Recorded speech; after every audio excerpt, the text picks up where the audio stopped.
आपण ସମସ୍ତଙ୍କୁ ସ୍ୱାଗତ କରୁଛି ଲର୍ନ ଇନ୍ ପାଇପଲାଇନ୍ ଚ୍ୟାନେଲକୁ। ଏହି ଚ୍ୟାନେଲରେ ଆମେ ମହାପୁରୁଷଙ୍କ ଜୀବନୀ ବିଷୟରେ ଜାଣନ୍ତି।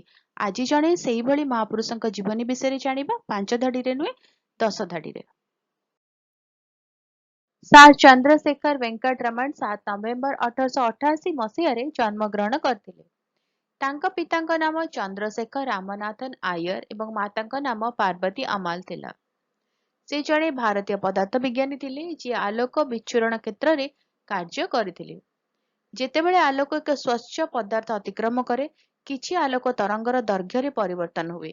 ଏହି ଆବିଷ୍କାରକୁ ରମଣ ବିଚ୍ଛୁରଣ କୁହାଯାଏ ଏବଂ ଏହା ରମଣ ପ୍ରଭାବ ନାମରେ ବିଖ୍ୟାତ। ଆଲୋକ ପଦାର୍ଥ ବିଜ୍ଞାନର ତାଙ୍କର ପ୍ରଥମ ଅଦ୍ଭୁତ ଆବିଷ୍କାର ହେଲା ସମୁଦ୍ର ଜଳର ରଙ୍ଗ ନୀଳ। ସେ 1929 ମସିହାରେ ଭାରତୀୟ ବିଜ୍ଞାନ କଂଗ୍ରେସର 16ତମ ଅଧିବେଶନ ସଭାପତି ଥିଲେ। ସେ 1933 ମସିହାରୁ ଶେଷ ପର୍ଯ୍ୟନ୍ତ ଇଣ୍ଡିଆନ୍ ଏକାଡେମୀ ଅଫ୍ ସାଇନ୍ସର ପ୍ରତିଷ୍ଠାତା ତଥା ସଭାପତି ଥିଲେ। 1954 ମସିହାରେ ତାଙ୍କୁ ଭାରତ ରତ୍ନରେ ସମ୍ମାନିତ କରାଯାଇଥିଲା। ତାଙ୍କର 21 ନଭେମ୍ବର 1970 ମସିହାରେ ଦେହାନ୍ତ ହୋଇଥିଲା। ଆବିଷ୍କାର ପାଇଁ ରମଣ ପଦାର୍ଥ ବିଜ୍ଞାନରେ 1930 ମସିହାରେ ନୋବେଲ ପୁରସ୍କାର ଗ୍ରହଣ କରିଥିଲେ ଏବଂ ବିଜ୍ଞାନର କୌଣସି ଶାଖାରେ ନୋବେଲ ପୁରସ୍କାର ପାଇଥିବା ପ୍ରଥମ ଏସୀୟ ହୋଇଥିଲେ।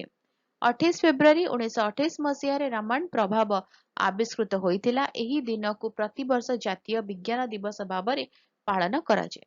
ରହୁଛି।